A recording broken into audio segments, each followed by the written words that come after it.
I greet you in Jesus' precious name. Thank you for being on the program. I want us to go straight to the second book of Samuel, chapter 19, and one verse 6. And Joab said, "In that you love your enemies and you hate your friends."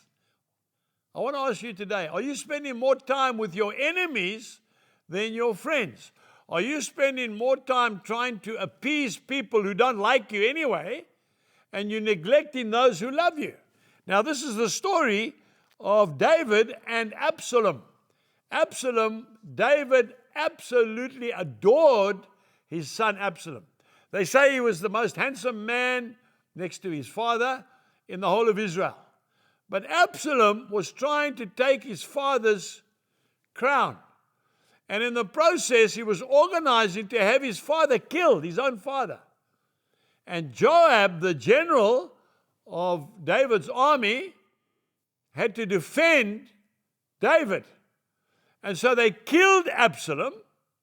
And David was so overwhelmed by the death of his son that he forgot that his son was actually trying to kill him.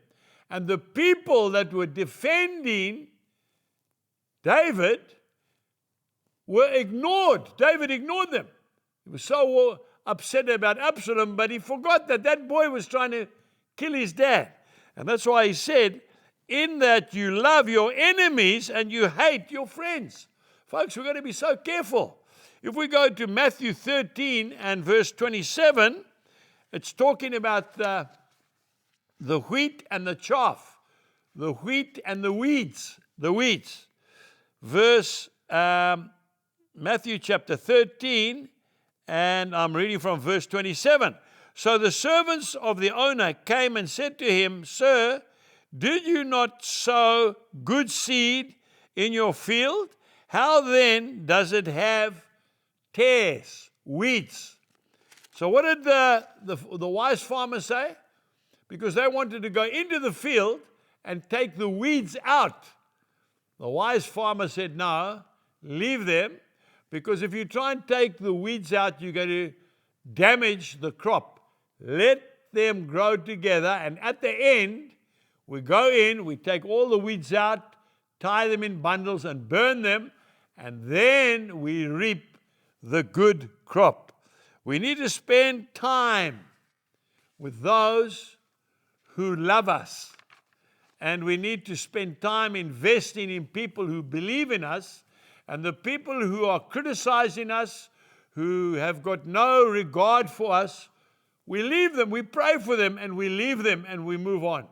Because often those very people take up all our time, even in a family. There are certain children that never cause mom or dad any problems. And because of that, we neglect them. Then there are other members of the family that are forever in trouble, forever causing trouble.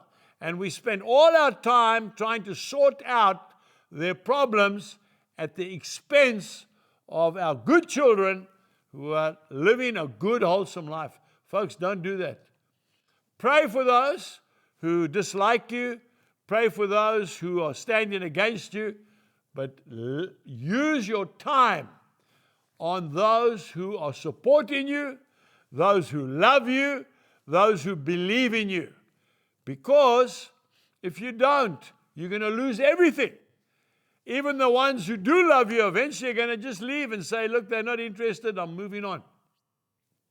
Don't be like David, who spent all his time mourning for his son who tried to kill him, and not spending time thanking the people who defended him and saved his life. And we do that, don't we, all the time. Let's stop that today, and let's start majoring on the majors. Jesus bless you, and goodbye.